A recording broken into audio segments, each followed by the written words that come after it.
Hi, my name is Johnny Nash, and I'm a recruitment founder and global headhunter for the last 23 years across UK and international markets. I work within the tech, fintech, digital and telecom sectors, and previously within FMCG, placing mid to senior and senior to executives for startups who become scale-ups and scale-ups who become unicorns, as well as some of the most famous multinational companies across the globe. I'm ranked in the top 1% for all headhunters and recruiters globally. I run the biggest recruitment and careers club on Clubhouse, which is a social audio platform. And I have placed over 3,000 candidates to date as a careers and accountability coach. So what are we talking about today? We're talking about how not to get fired again. That's correct. How not to get fired again. So getting fired is an emotional gut punch that will probably leave you reeling in the minutes or hours or days soon after. It can be tempting to tell the world how unfair your former employer was, but it's important not to do anything you'll regret. First, don't go on social media to badmouth your former employer. Most individuals will get fired at least once during their careers, me included. However, when it repeatedly happens, it can be both personally and professionally imperative to find out why and what the hell is going on. So what do you need to do? Well, start off in evaluating yourself. Consider what could have been done differently to keep your job. Recognizing what went wrong and work habits that may contribute to repeated job loss is the first step towards changing the pattern and improving your work experiences. So let's get to the rules of how not to get fired again. Rule number 1, know the zero tolerance rules in the company. I've even seen experienced executives forget this one. Zero tolerance rules are rules that get you fired immediately. There is no review, no second chance. You break one, they walk you out. Rule number 2, frequent slacking off for days off. If there is something going on in your life which is requiring you to be away often, you should talk to your manager. If you can't, then that says a lot about your relationship. Rule number 3, poor role performance. So those who take pride in their job and love what they do are on the right lines of success, rather than the job being a means to an end and living for the weekend. If you're just getting through the week as quickly as possible, and that's more important than turning in superior work, you may have just found the root of your problem. Quality of performance, as opposed to just getting rid of your workload, so to be in the good books of your bosses, your leadership, at the expense of quality, is a recipe for disaster. So what happens is, as your work gets assessed, bosses will be able to determine the quality of your work, not just the quantity. So if you're just rushing through your workday, your job could very well be on the line. Rule number 4, inability to perform the basic tasks. So the technical skills that enable you to do your job and to get that position in the first place via either a headhunter or directly may be great on paper. But if you don't know how to perform the basic tasks that keep workplaces going, that could spell real issues for you around the corner. So your manager, leaders in respective companies have the right to assume that their employees can do simple tasks like answering the phone properly, making proper introductions, and composing professional emails, especially in the digital age we're living in, where electronic communications are the forefront of most of our communications. So if this is an issue, don't get disheartened, because it's an easy fix. Every one of us has had to learn professionalism basics at some point. Failure to do so can cost you big time in the end. However, you can turn this around through self-development and feedback on how to improve your professionalism basics. Number 5, failure to meet deadlines. This is a big one and will cause you to be in the danger zone with your job and will have negative repercussions on your career. So if you start to develop a reputation or have the inability to hit deadlines, you then cost your employer. Time is money and money is time. The client and employers don't like to be kept waiting. Fortunately, you can improve time management skills and if that which can help to solve the problem. But the critical aspect of this issue in terms of failing to meet deadlines comes even more so on the management of expectations. So don't just agree to deliver something and commit to deadlines if you know in your heart of hearts this is not going to be achievable. Always best to manage time deadlines realistically. Better to underpromise and overdeliver rather than overpromise and underdeliver. So what else do you need to do? Well, learn how to prioritize your work and communicate with your supervisor or manager as soon as you feel that you're starting to fall behind. When you communicate proactively, you can show really good faith that you're able to hit your deadlines, and you may be able to get help from co-workers and colleagues before it's too late. Last, but certainly not least, avoid procrastinating and delaying. Stop delaying and start doing. Start doing the tasks that you least like first than the ones you simply enjoy. Putting off work won't help you anyone. You have to do it eventually, and you might as well do it now. Number 6, the inability to get along with co-workers. So this is vital, right? Working as a collective and as a team is integral to all employers. No one is bigger than the company.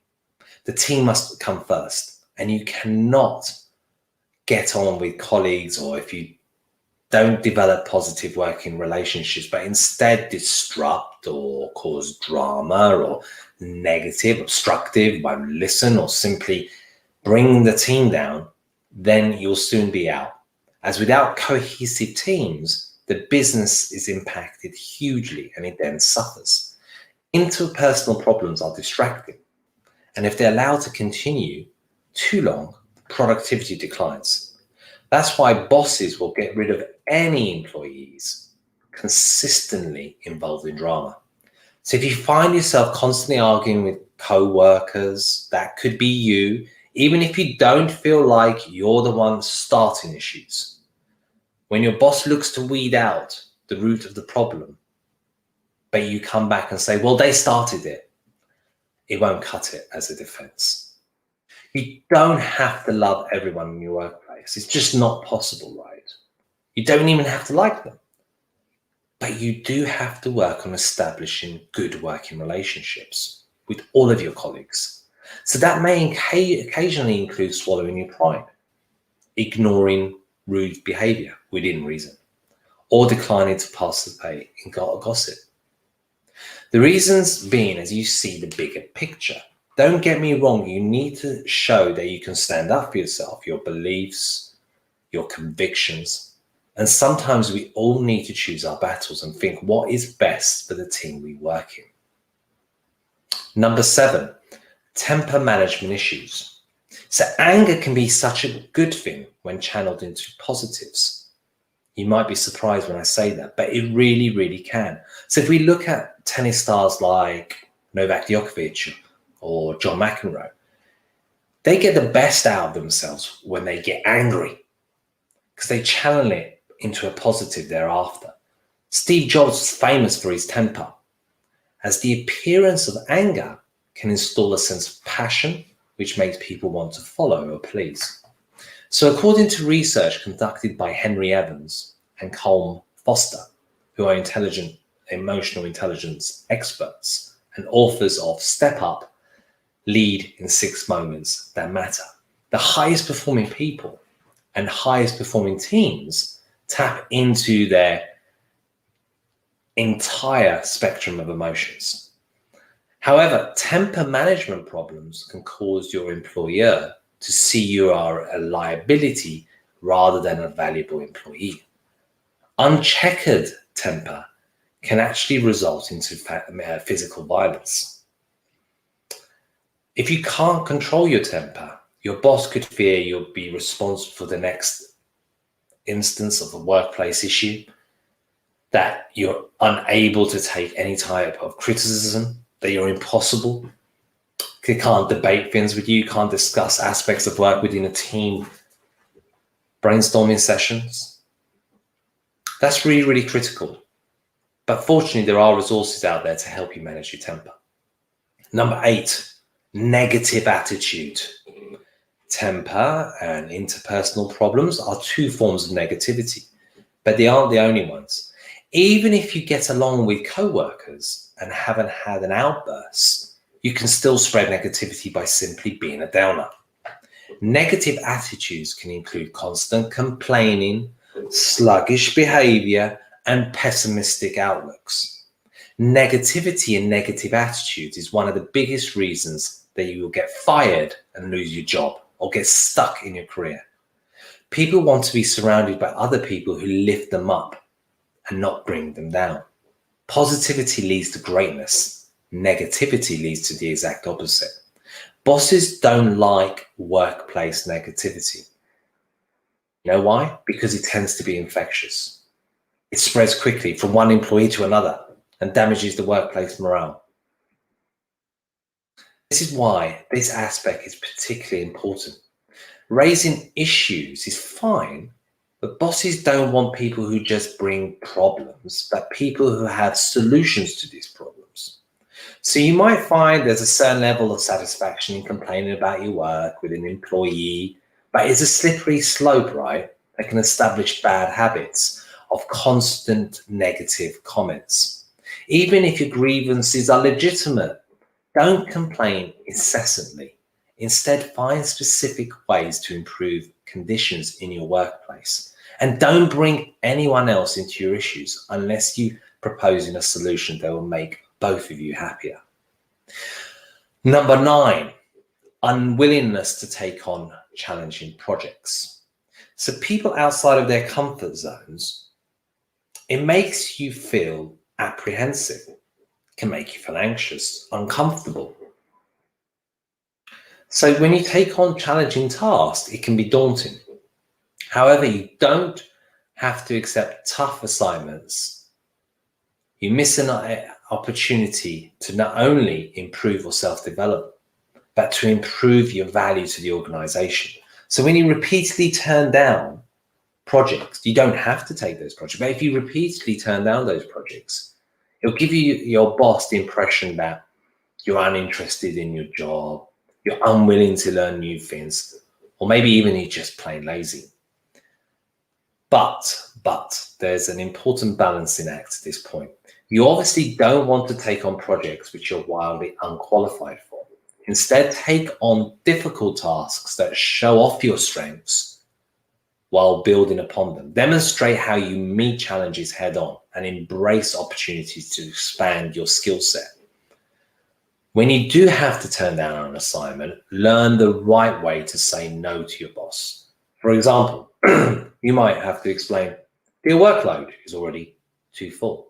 Or if the project requires skills you don't have, tell your boss that you're working to build those skills and you just aren't quite there yet. Number 10, the victim.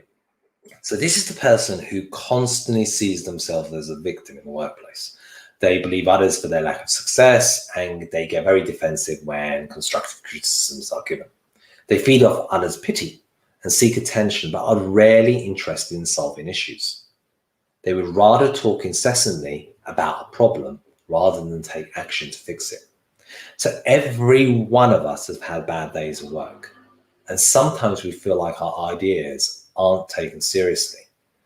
But the difference between a person who has bad day or two and someone with a victim mentality is that the latter constantly acts poorly and rejects directions or constructive critiques.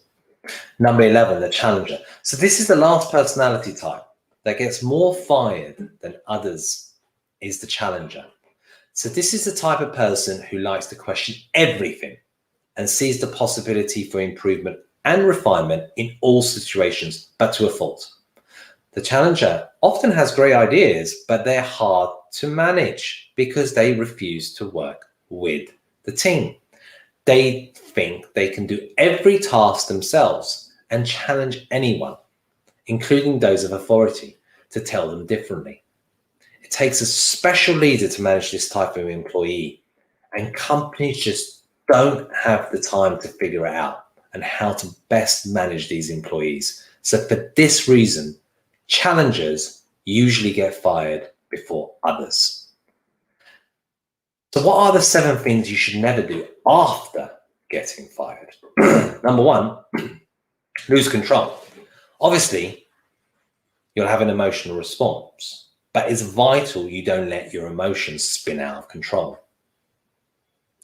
So if you take your dismissal personally and burn bridges, you may hurt yourself down the road when you need a reference or you run into a former colleague at other organizations. So make sure you are professional throughout the whole process. It's hard. We're all human beings. We all have our emotions. Sometimes we wear a heart on our sleeve. But if we lose that control and we burn our bridges, then we might regret it later down the line. Number 2, broadcast your intentions.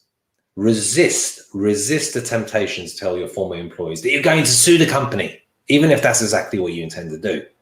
There are many ways to readdress legitimate concerns over a termination, but blowing steam back at your former company is not one of them.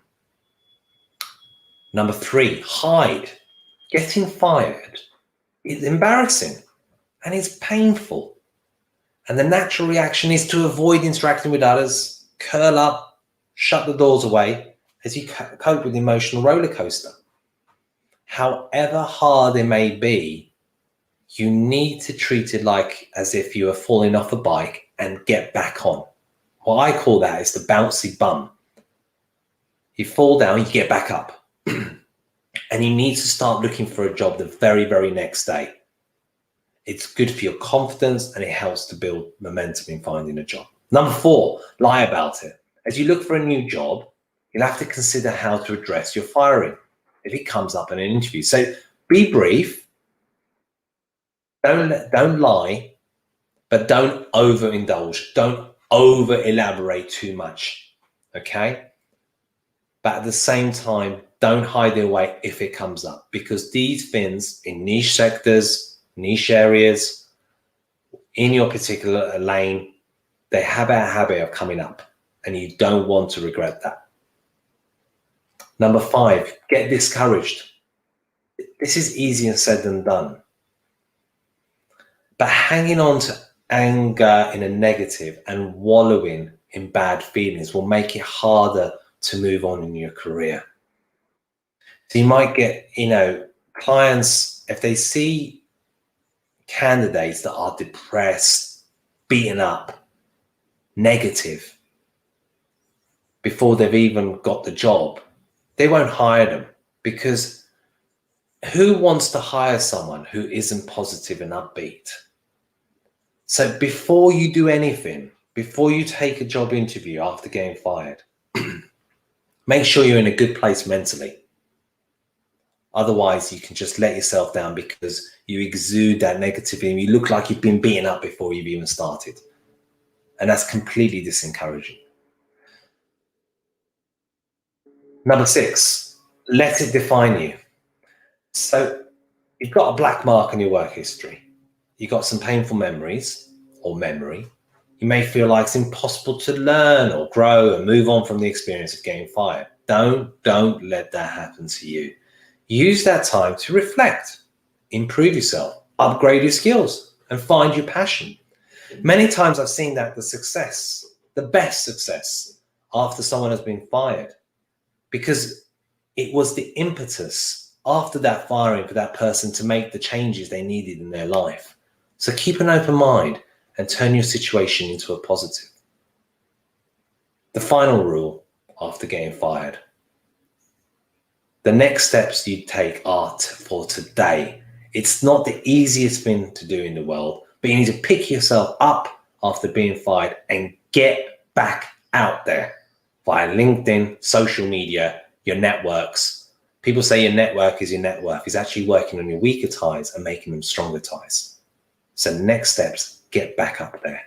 So how to get hired after being fired? So being fired makes looking for a new job more difficult. Why? Because you have that firing hanging over your head like a dark cloud, and it can knock your confidence. But the good news is that it's possible to find a new job. Not just possible, it's probable. And in fact, one day you'll succeed at, and in fact, one day you'll enjoy doing. So here are a few things that you need to do in order to get hired after being fired. As I've mentioned before, you really need to have a self-reflection exercise where you consider what role you played in the firing. Are you one of those personality types that I mentioned?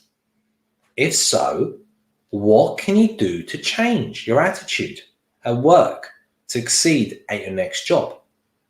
The next aspect, make sure when you exit a company, you do it in a professional manner, and that you do it in a manner where you don't burn bridges. Because by doing so, that will enable you to get other opportunities further down the line. And you never know when you need that person or that company or wherever you come into contact in terms of your career and your work. Like I mentioned before, if you're asked about the firing from your last job, just be honest, tell the interviewer. Companies understand that firings and layoffs happen all the time. Getting hired after being fired isn't impossible at all.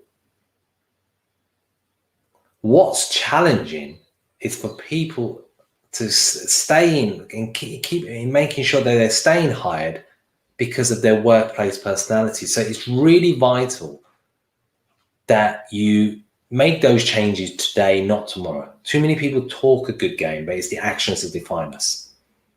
So self-reflect, look at what's gone wrong, and make sure that it doesn't happen to you next time.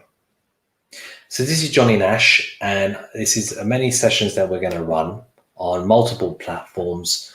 And I think it's very important for the community that I want to build up. Too many people have a lot of kind of questions and issues around important aspects of the world of work, careers, recruitment. And I want to make that difference. I want to make that change. I want to help my communities on multiple social media platforms. So if you like this video and you found it constructive, please leave your comments and your likes. And I will be making many, many more videos on all aspects from A to Z. So until next time, thank you very much.